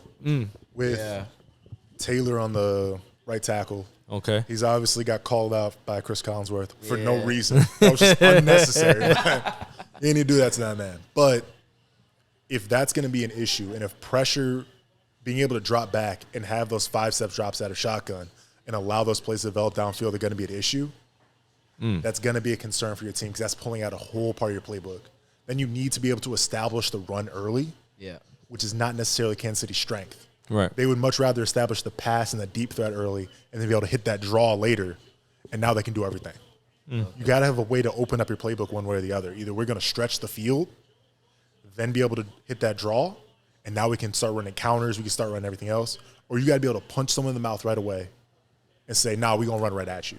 You look at the way the Dolphins play, we're going to stretch the field, we're going to play outside zone, we're going to zone block on these people, we're just going to pick a hole, whatever, and then we can do whatever we want. Right. Yeah. Right. As soon as you take away that first initial thing, like, all right, we got to outside zone, we got to run this, and they know what's coming, it becomes an issue for them. Okay. I appreciate that breakdown, man. And, moving forward, we're going to see what happens. I mean, we're already halfway through the NFL year, just about halfway through. So teams aren't what they are just yet. There can definitely still everybody can still has a chance to redefine themselves, but they got to do it sooner rather than later, obviously. I mean, we're getting to week 10 here, so it's got to be done sooner rather than later. The teams that are up right now and all this and whatnot, by the time it gets to the end of the season, it could look completely different. Bro. All it takes is one injury to one team or something like that to really change the whole course of the season. I couldn't agree more. That's what I was alluding to earlier when I talked about the Dolphins. This is not college football where every game matters, because if you slip up, you might miss this bowl game or this playoff picture. Right. This is the NFL where we got to get you to the playoffs. Exactly. The Heat's whole mantra in basketball is we just got to get to the playoffs, and then Jimmy will do what Jimmy do. Right. Facts. Right. Facts. LeBron's like, I just got to get to the dance. And I'll have take it from Anthony there. Davis not wearing street clothes when we get there. Right. And we can see what happens. Yeah. We can see what goes. I could take it from there. I agree with that. As well. Before we go ahead and hit halftime, scores 14-3. 2-minute warning here in the second quarter between the Jets and the Chargers here on Monday Night Football, episode 7 of the Sports Bender podcast. Here with my dog Ryan and Raggy here. But we want to show some love to the future Rookie of the Year and CJ Stroud. Shout out my dog. My God. I had you, my fault, bro. Apologies, because I had you on my bench yesterday over this fool Justin Herbert, and he's struggling right now. Clearly against this Jets defense. Hasn't thrown a touchdown yet so far, but CJ Stroud, man, setting a rookie all-time NFL history record with 470 passing yards as a rookie and 5 touchdowns, no picks when they come with a come-from-behind win with a touchdown in the final seconds against the Tampa Bay Buccaneers, was it, right, last night? Yeah, against the Tampa Bay Bucks, touchdown, go-ahead touchdown with about 20 seconds left to go in the fourth quarter. But, yo, CJ Stroud is legit. That's all I know. CJ Stroud is that, man. And I'm telling you right now, Carolina, hey, man, they're hitting themselves over the head. I'm telling you right now, brother, I'm sorry. I know you might have a different take on Bryce Young, I'm not. I'm just saying he's not better than CJ Stroud. That's all I'm going to say. He's not better than CJ Stroud. I just want to make I give C.J. Stroud all his flowers. Okay. When I was asked who would I take first in the draft, I said C.J. Stroud. I said the same thing too. I think he has all the intangibles. I think he's a very good quarterback. I want to just pump the brakes on, not necessarily because Bryce Young's going to be great or anything of that nature, but more so, I think every quarterback who gets drafted into the NFL has the talent to be successful. Yeah. They have the ability to be successful. Your situation matters so much more. I agree. That is why the Browns have never had a successful quarterback. That we're sitting there saying, yeah, that was a franchise guy. Doesn't happen. Baker Mayfield was the closest one. Yeah. Like the Bears. Jay Cutler, you didn't even draft him. That's the closest one we've ever had. Like, I think you need to put your quarterback in a good situation. If you look at the top 10 quarterbacks in the league right now, Mahomes went into a playoff team. Burrow's the exception, but he also got hurt his first year. It gave him time to that team to mature. And then got Chase out there too. Right. So we'll hold him, but then you have Josh Allen, went to a playoff team like we talked about that was led by Tyrod, and they inserted him. And got Diggs, obviously, for him. Hurts, they gave him A.J. Brown, and they gave him Devontae Smith. And that's a team that won the Super Bowl within the decade. And they hired Nick Sirianni, who's a player's coach as well. So, like, all these top quarterbacks, Justin Herbert, he had Mike Williams. He has Austin Eckler, who's a quarterback's friend. You have Keenan Allen. And Jordan Palmer, too. He's solid. Solid. I like it. He got some decent pieces on that offense. Yeah. So about that are top guys. When they first came into the league, they all had pieces around them. They were solid like, situations. The only two that were like, wow, man, that situation sucks was Trevor Lawrence and we haven't even spoke about like Trevor Lawrence. Which I think is a top 10 quarterback. No, But I like, hear you. He is. But like, there's 2 out of 10. We're sitting there saying they walked into a bad situation. Right. What did Houston do? Houston already had established their offensive line. Yeah. They had spent picks and then paid Laramie Tunsil to make sure that was secure. And they have Damian Pierce in the backfield, who's at least is consistent. He's not great, but at least he's not bad. It's not terrible. You pull Dalton Schultz from Dallas, who's a top 5 to 7 tight end. Yeah. Is he? He Yes. went off Is that last week. he's a top 5 to 7 tight end? Can you name 7 tight ends better than him? All right, let's go. Let's go here, all healthy. So I'm gonna go Travis Kelce. I'm gonna go George Kittle. I'll go Mark Andrews. I'll go. I already know. New York Jets. Yeah, I'm gonna go Darren Waller. Or Giants, sorry. There's one more you're already missing, dude. Yeah. Just say it. Give him the hint. Hawk. Oh, Hawkinson. Yeah, T.J. Hawkinson. That's 5, right? Yeah. I'm trying to think. 2 more. After Hawk. I said Really anybody. I said Kittle already, right? You're missing 1 more. Who am I missing, man? Eagles. Oh, Dallas Goddard. Oh, Dallas yeah, Goddard. yeah, yeah. Dallas Goddard. Oh. That's 6. Huh. I would put Dalton Schultz right there. I put him above Everett. I would put him above Jordan with the Saints. Okay, I would too. Joku. Put him over. David Njoku as well. I would put him over. Because he doesn't do as much. Yeah. Over he is- Gesicki too. That's true. Put him over Gesicki. Gesicki. I think Gesicki is overrated, personally. Oh, like come on! hate to say I don't it, know if he's overrated, man. Come on. I think he really just got clout from that terrible gritty. Oh more man, than anything, that's but, messed up, man. I think he's we're a little really bit good, biased because we watched him. I we guess. drafted him. but I don't think he's bad. I'm not saying he's bad, but we're talking about top Top 7. 10. Yeah, exactly. We're You talking can't about. put Dalton Gesicki Schultz. in there. You gave him. I guess and maybe he Dal- was I Dak's guess maybe- security blanket. I guess maybe Everything else he was is more top around. 10. That's some bullshit that you're right again. But you gave him here. Then you drafted both Tank and you drafted Nico Collins. Yep. And he knew Tank and wanted Nico. He wanted both of those guys around him. Right. Then So he's got a solid team. They brought in everything around him to make him successful on offense. They built it and then just needed to insert a quarterback. Carolina went, Let's just get this guy. we'll get With the nobody, guy, and we'll trade away your best receiver. we'll get the guy whose biggest concern is he might get hurt. And then we're not going to build anything. Right.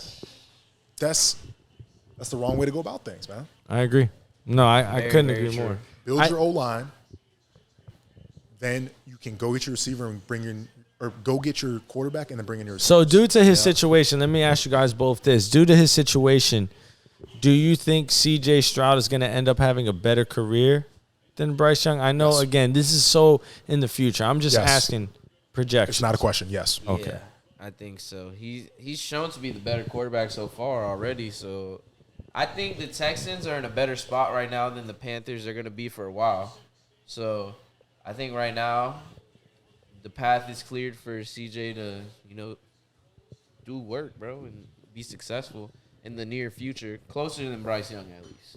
No, hey, I get that. The other concern about Bryce Young then becomes his health. We've seen Tua, where the biggest concern about the Dolphins outside of winning these tough games that you guys are concerned about is Tua's health. Yep. They were playing their offense in a way designed to protect Tua, to get the ball out of his hands relatively quickly. Yep. We're not running a ton of play action they're not running bootlegs with him. They're trying to keep him safe. They have built their offense around it. Russell Wilson was a smaller quarterback, and we've seen he's deteriorated over time with all of his extra hits.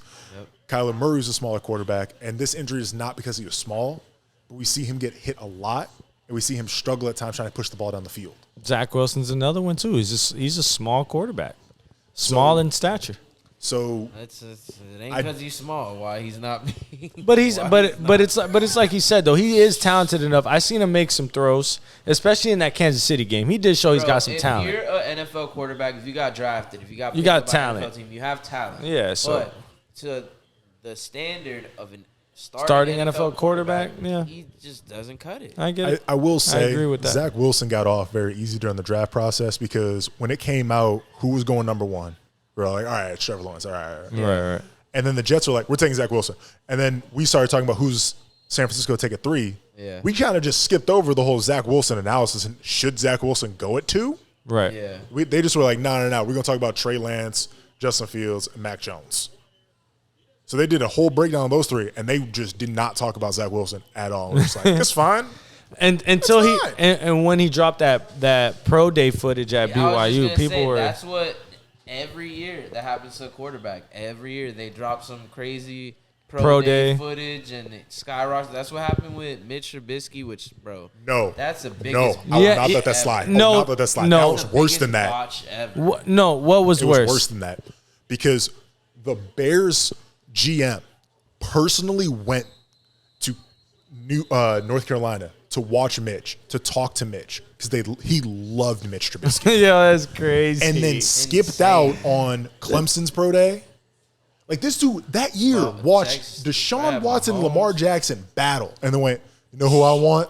Mitch Trubisky. Out of the ACC, Mitch Trubisky, the one-year starter. That's crazy. Bro, I was so mad because at the time, before Deshaun had all these allegations, whatever you want to call it, he to me personally, was the best quarterback in that whole draft before the draft.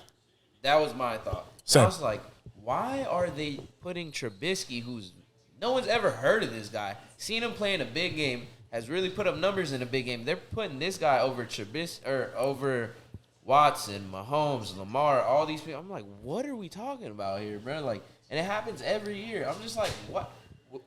Same thing with Daniel Jones. The same exact thing. It's like, what? It's rinse and repeat with these fools, man. It's rinse and repeat with these guys. It's my theory, man. There's always one big, tall, cannon arm, white quarterback that Mel Kiper loves. Or Todd McShay, one of them. You guys seen Will Levis throw a football? Right. Wait, but didn't he lose to Sean Clifford at Penn State? That doesn't matter. That's in the past. We don't worry about that. Of course it's in the past. When it's their take, it's in the past. No, we don't worry about what happened in the past. It's facts. He's here now. You're like, but didn't you say that about Blake Bortles? Yeah. Didn't you say that about Ryan Mallett? Ooh. Didn't you say that about Ryan Mallett? Like, wow. There are so many, you know how many backup quarterbacks got paid the amount of money they're making because Mel Kiper was like, nah, watch this. Have you seen him throw a football? Yeah. He can throw it 65 yards. From stationary without doing anything. I'm telling you right now, if Joe Milton at Tennessee was white, Todd McShay would make sure that guy was going number 1 overall. It wouldn't matter who. You guys like Caleb Williams. I like this big guy who can throw the ball 100 yards. Right? Wow. Just sling it, man. Ball jumps out of that guy's hands. When they see quarterbacks, they make up characteristics and shit about them that fits their narrative, right? It fits their narrative. That has nothing to really do with playing football. It's just it's just like swag and like just like I said, characteristic traits. It's not really football stuff. No, I agree. You know? You see that guy's leadership. Yeah, it's like, bro, if he can play He's good, got- that's all I'm worried about. Like, Look at these intangibles. Look at him right here. Look at him. Exactly. Look at him lick his glove before his throw. that's Tony Romo right there. With That Josh is. Allen, bro. No, He's that is. blazing them all the time, bro. That's Crazy. that's literally Tony Romo in a nutshell. I'm not It gonna was lie. John Gruden before John Gruden. This dude would be sitting there before a game. I'll tell you what, man. This guy, he can throw the ball right here.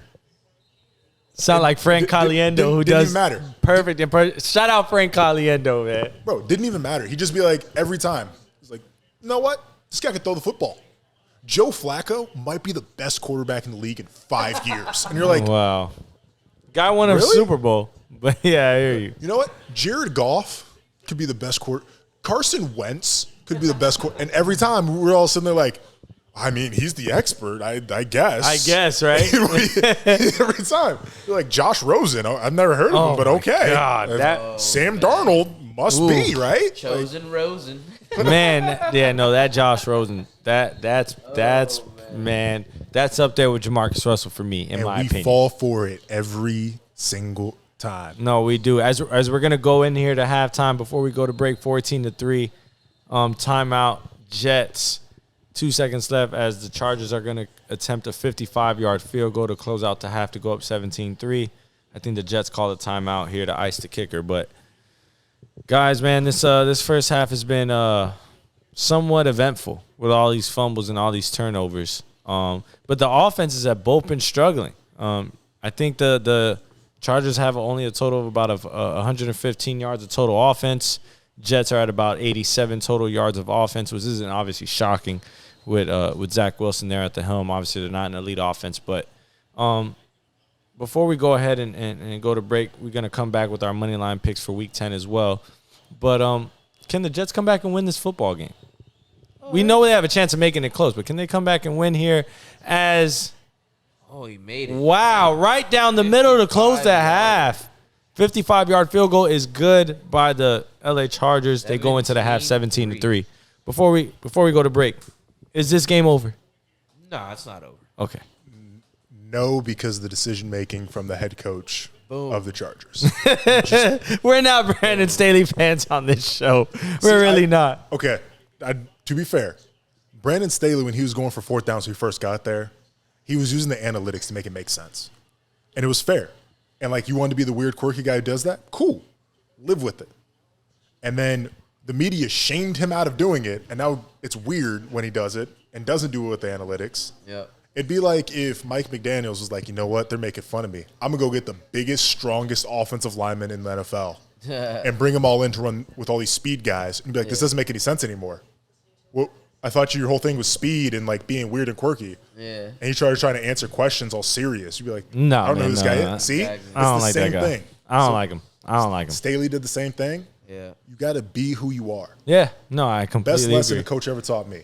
Be who was- you are. Nah, it was, you know what's really sucks? Someone who you don't know what you're getting when you walk into it. Be the same person every day.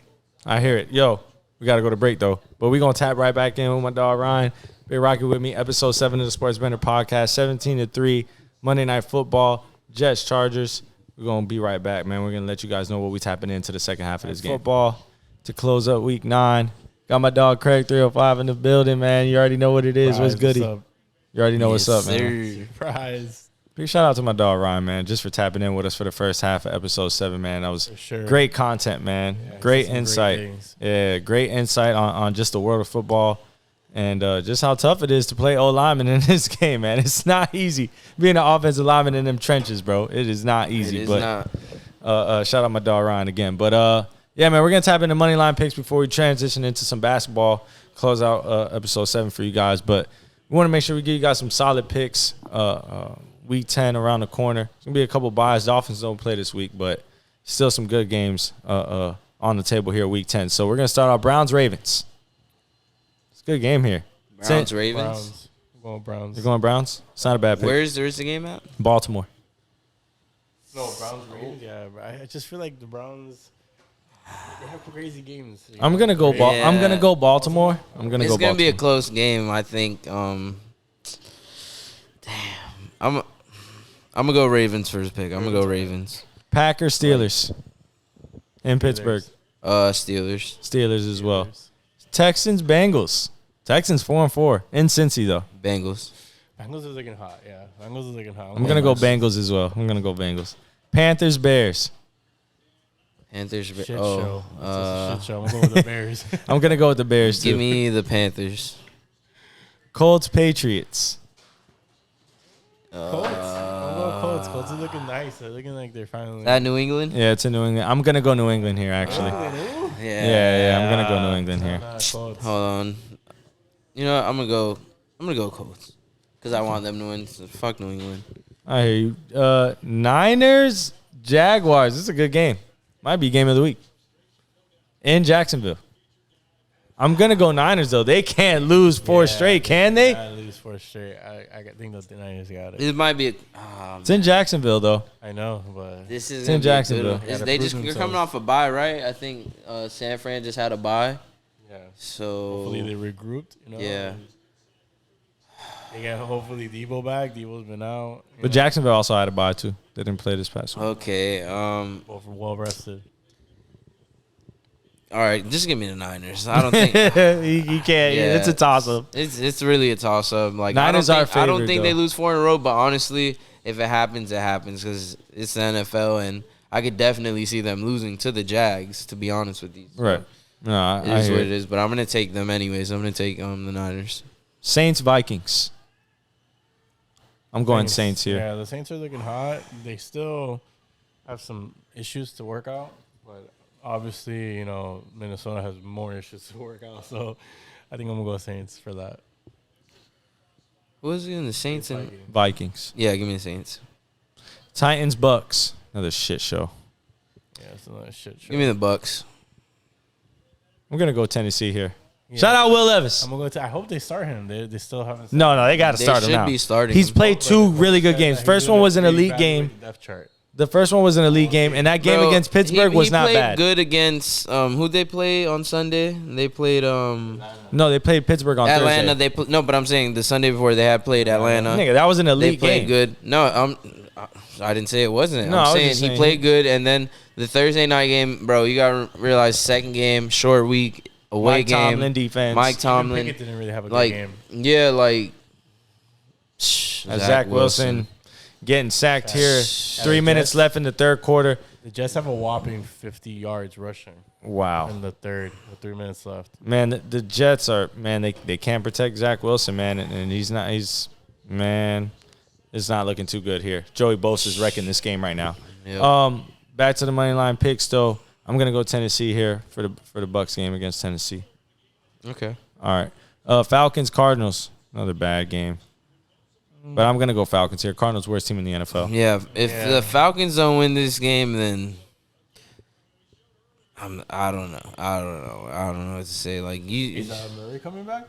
who? Murray? Kyler Murray's expected to start Yes, this week. He's actually. Oh, that is So who true. He's knows? expected to Who knows start. if they turn it around there, but I don't know Who if knows first game Falcons? back he'll do much, yeah, I'm but gonna go with Yeah, Falcons not just first game 'cause, back. You know, it's first game, but hopefully, you know, they need that. This looks like a good game right here, too. Lions, Chargers ooh, in LA. Man, well, I like that they'll game. Finish this one off, but like they still need to. Stop. Yeah, they're not gonna be able to keep up with the Lions. I think Lions I take think that. the Lions are gonna win it, but the Chargers need it. Yeah, Need that. Chargers. I'm definitely need it. gonna go Lions here, but it's gonna be closer than what people think. And It might be. I think the Lions need David Montgomery back sooner rather Yeah. than later. I think he might come back. But Gibbs went off though. Gibbs went No, off he last did. game. No, he I went just off. feel like He with them went off. together. Like it's a better run game to me.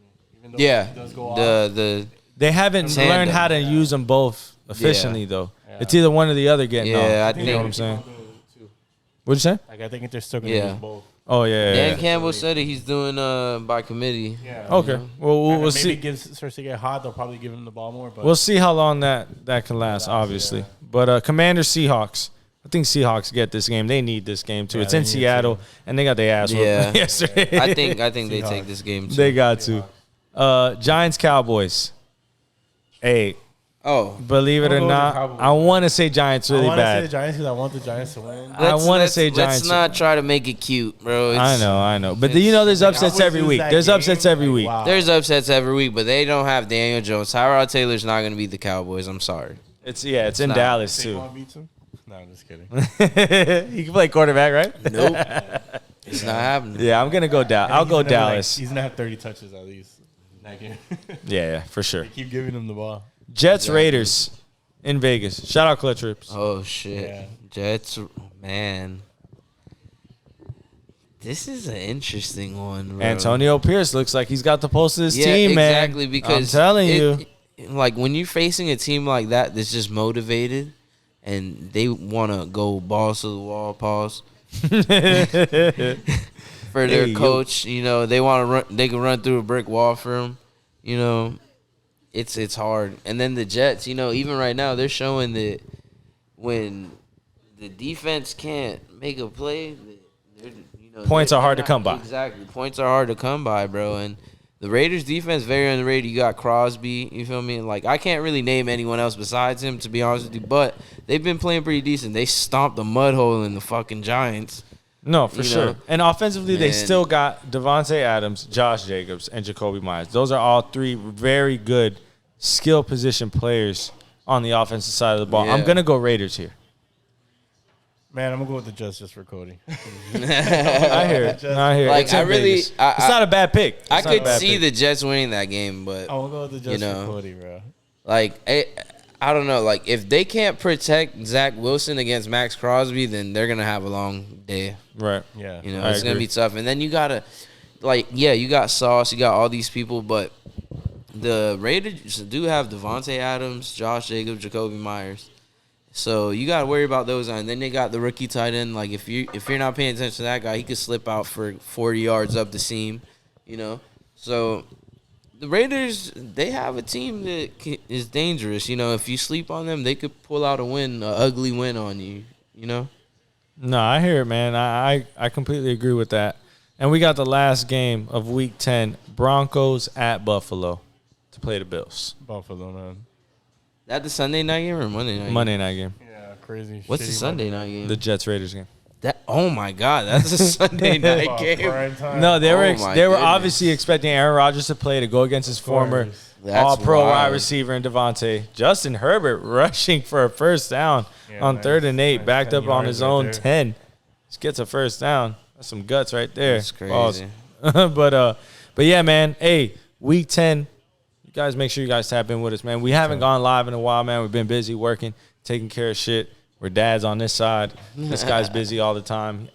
You've never tapped into a Sunday live. Yeah, I don't even know if you're up at that time anyway. Nah, But usually, On you a know, Sunday. on a Sunday, who knows? You might be on a football. bender from a I'm on Saturday. football, yeah. Yeah, who knows? Who knows what you're on? But Wow. make sure you guys tap in with us. Hold on. Interesting stat. There's 1 minute and 20-something seconds left in the third quarter, and I think it said fumble! Justin Herbert got back, but I think it said he only had 95 yards, Justin Herbert. Yeah, Wow. They're keeping them in check. You know, Oh the my score God. really doesn't Reflect. reflect what really is going on in the game. It's been very defensive on both ends. But hey, shout out the Chargers defense though. Even though Zach Wilson isn't all that, they're Yeah. making him look like what we thought he Because looked like. coming into the game, they were tied pretty much for the worst defense in the league, and they've been, you know, it is Zach Wilson, but they've been showing up. You know, Yeah. Bosa's been getting to the quarterback. The corners have been playing well against the receivers. You know, And they're Derwin making James them. is flying. They're making them work for it. As Justin Herbert makes a throw there to the sideline to Keenan Allen. The boy. 30 seconds left in this third quarter. Chargers up 17-6 against the Jets in MetLife Stadium.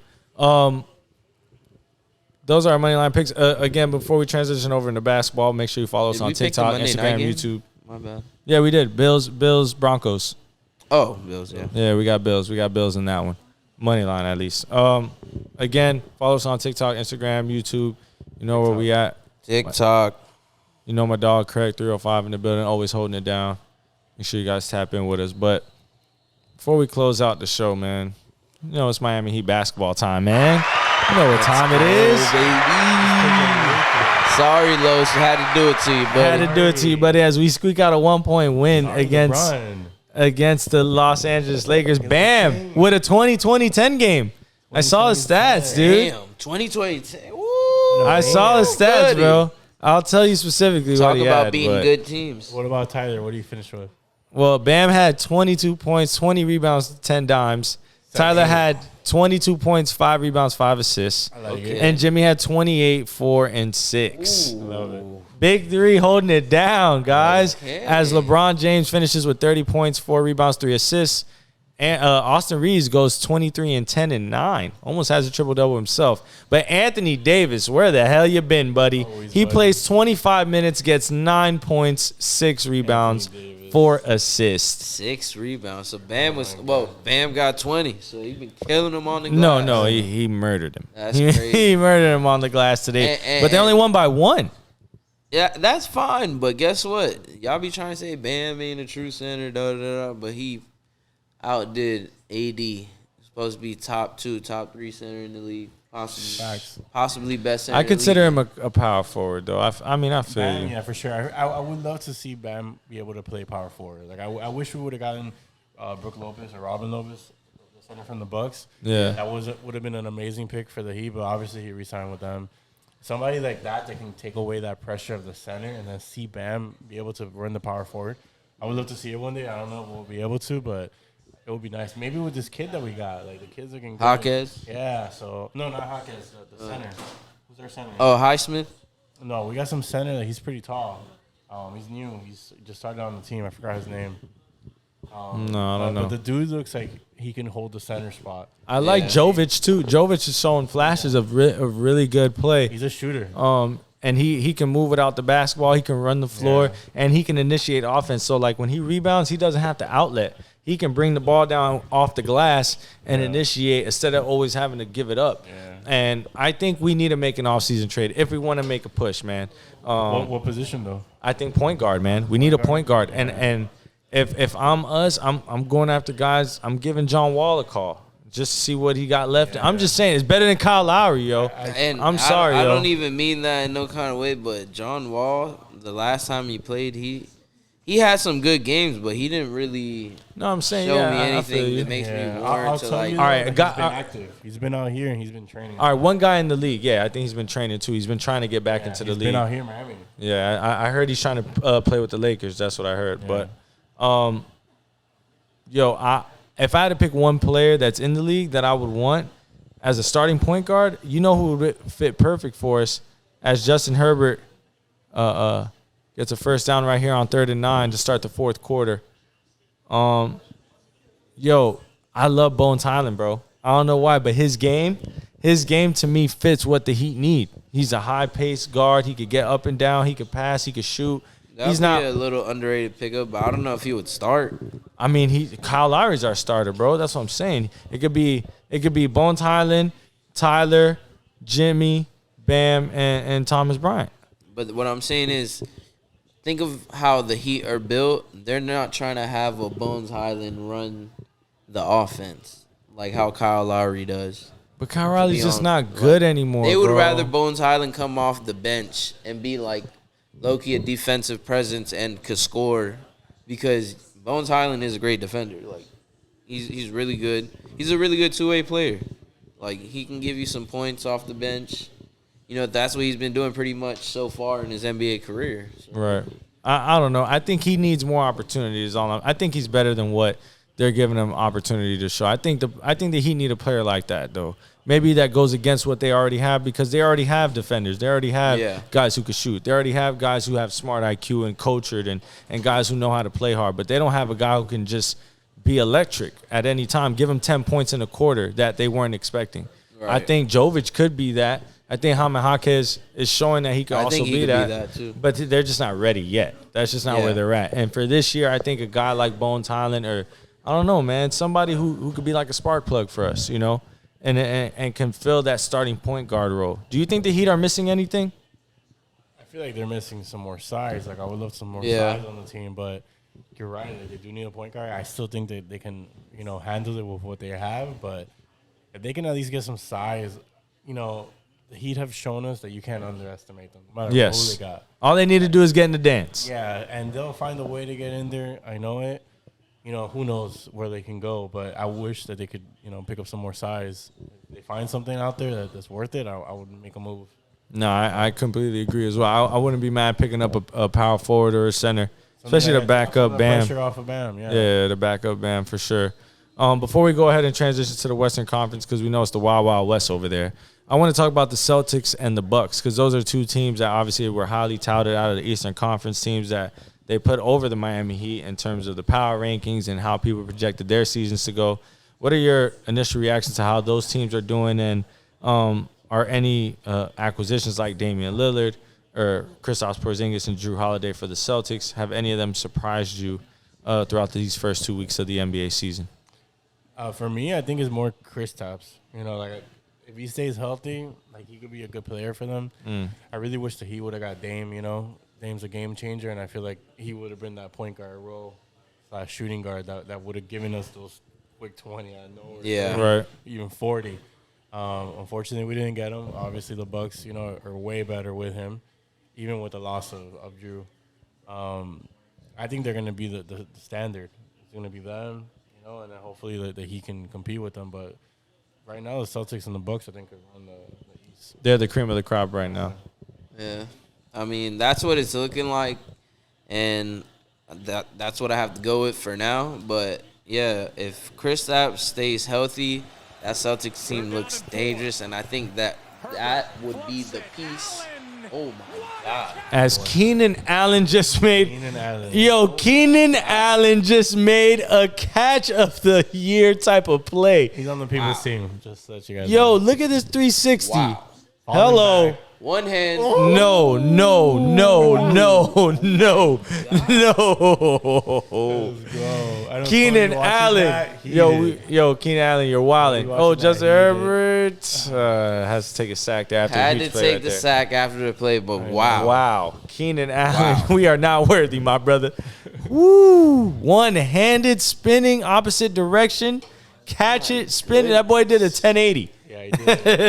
That boy remind me of me on the field. Oh, hell. We need footage. We need footage of that. Turkey Bowl coming Hey, soon. Nah, for real, Turkey Bowl coming soon, Turkey bro. Bowl coming soon, man. Nah, no bullshit. That was a great catch. Wow. That was a great catch. Keenan Oh, Allen, my one of goodness. two Chargers history with 10,000 plus receiving yards. Him and Antonio Gates, as Keenan Allen with that reception just entered the LA Chargers history Wow. books. One of two receivers to ever have on, Herbert. 10,000 K You yards. knew better than that. You could have threw the ball away before you did that. Come Quick on. shout out to Keenan Allen, though, man. That's a huge accomplishment. yeah. 10,000 yards for a career with one team, let alone with you and Antonio Gates, the only two guys to have 10,000 plus yards for the LA Chargers, man. Big time. Congrats to Keenan Allen.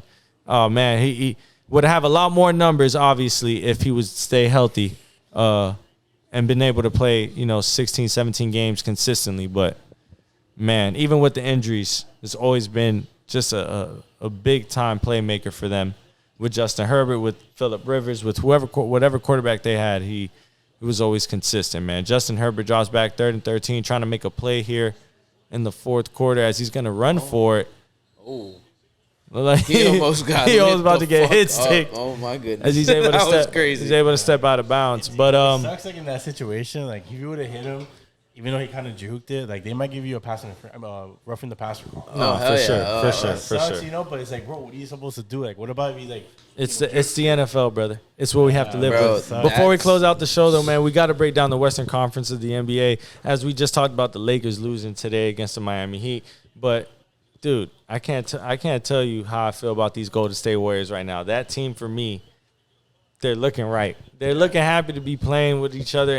And I didn't. Be healthy, you know. What'd you say? Be healthy, like finally, like looking good. Yeah, but I healthy. think getting rid of Jordan Poole helped them a lot, man. They didn't want that Probably, fool. Yeah, They didn't want that fool in the locker room no you more. can't have no distractions, bro. No matter how good you are. Exactly. No matter how good you are, you're not void of distractions. You're still human beings at the end of the day. And if you punch somebody in the face and you put it out on camera, it's gonna ruin team chemistry. It is what it is. Facts. Especially guys that make millions of dollars, their egos are gonna get burnt a little bit, and they're not gonna be happy being in the same locker room. It just is what it is. But I think the Warriors are a surprising team in the Western Conference. Maybe not surprising, but obviously Denver's is at the top of the list in terms of the West. But what's it called? Yeah, I think the Golden State Warriors are going to be a team to look after in terms of competing to come out of the Western Conference. Hey, Cho, how do you feel about Nikola Jokic right now? I hate that guy. No, he is the best player in the NBA. He is the best center in the NBA. Huh? You think they're capable of repeating? Yeah, they're capable of it. I don't think they're doing it though. I think the NBA's got way too many teams. I think this has been the most parity in the NBA in decades. Who do you think in the West can compete with them right now? I think Golden State definitely can compete with that team. Maybe the Suns? I think the Suns. I got to see with Beal first. Yeah, I still haven't seen it with Beal yet. Even with Booker, you haven't really seen because Right. he only played the first 3 games. And he came back against that game against the Spurs and lost when Wemby went off. Yeah. So we're gonna see what's good with Phoenix. I think a team besides Golden State will probably be Dallas. I think Dallas has an opportunity because I see the way they're playing. They're 5-1. They're second in the West. They're playing very well. 5-1 right now. Yeah, buddy. They're 5-1, and they only got one loss against Denver. But they beat the Magic tonight as well. And Luka's looking like an MVP candidate. I mean, he's averaging 35 a game or 32 a game. He's playing at an elite level. Kyrie's, complimenting him. And they picked up players in the draft. They got Lively. They got guys like Josh Green, got Tim Hardaway Jr. They're playing very, very well. So I think that's another dark horse team in the West. What do you guys think? Besides, obviously, what team do you guys think can challenge Denver in the West? I said the Suns earlier. That's obviously one of the more main ones. But yeah, I do agree with Dallas. I feel like Dallas is one of those dark horse teams that if they get cooking, they could be something. I don't think they're gonna be better than the Nuggets, but they could give them some issues. I respect that take. I mean, the West is the West, and I feel like you always gotta wait till the end of the season to see what happens because you also got the Clippers that just got James Harden, and even though I personally don't think it's gonna work because for some reason they lost tonight too. Yeah, I Debut feel like James when Harden. you put too much talent on a team, it's too much star power, and it's hard to really get that together. So I don't know how the Clippers thing is gonna work out, but you gotta see that. Then you gotta see the Suns. So you really gotta just see how the West plays out. Nah, I hear it, man. So we're gonna close out episode 7 with some rapid fire, man, real quick before we close out the show. Best quarterback in the NFL not named Joe Burrow or Patrick Mahomes. Tua, talking about though. I was gonna say Tua. I'm gonna go with Tua. I know he's had these losses, but I still believe in him. I think he's a very good quarterback this year. Okay. I'll go Lamar. Yeah, I'll go Lamar. Who's gonna win the AFC North? North. Between the Bengals, the Ravens, the Steelers, and the Browns. I think That's the a Ravens can tough still one. hold it down. Yeah. But the Bengals, they're going to creep up on I think them. it's gonna come down to the Ravens and the Bengals, but that whole division it's crazy right now. Yeah. I'm gonna go Bengals. NFL MVP so far. NFL MVP so far. Tua. I'm going to go with Tua still. I can't say Tua after the last game, but as much as I want to say him, but fuck, I gotta give it to Mahomes, unfortunately. I'm gonna go Jalen Hurts. Craig, who you got? He I said, want to go with Tua. Oh, okay. I don't want to. Offensive player of the year. Offensive player of the year. Offensive, yeah. No, who you got? Offensive player of the year. Right now, I'm gonna go Tyreek. Tyreek, yeah. Tyreek will be nice. He definitely deserves it. Offensive player of the year, Rocky. Oh, Tyreek. Tyreek. Finished it with 2,000. Tyreek. Tyreek. Defensive player of the year. right now it's Myles looking Garrett. close between him and AJ Brown, but I'll go Tyreek. Yeah. Defensive player of the year. Myles Garrett. Myles Garrett. Yeah. I'll go Garrett for now, but who's creeping up? Max Crosby Yeah, for sure. creeping up. I'm gonna go T.J. Watt. TJ Watt. Actually, I think he's been playing great, and the Steelers are above 500 with Kenny Pickett at quarterback. Wow. I gotta give T.J. Watt Kenny a lot of Pickett. love for that. Offensive rookie of the year, I think we all got C.J. Stroud. Yeah, give CJ.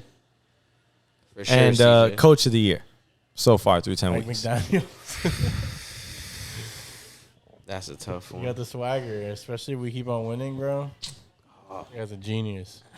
I'm gonna the go. biggest You know, turnaround. I'm gonna go somewhere else. I'm gonna not- go since- John. I'm gonna go John Harbaugh out of Harbaugh. from the Ravens. Okay. I'm gonna go Dan Campbell Lions. And Campbell. from the Campbell. I Lions. like Chicken it. noodle I think that's actually one of the best picks, Rocky. I like that pick a lot. But that's a wrap, man. Episode 7, man. Thank you guys so much for tapping in. Craig 305, Big Rocky in the building. Sir. Outside. Make sure you guys tap in. Follow us on TikTok, Instagram. You know what it is. All of them. Shout out Dolo. You already know what it is. Solo.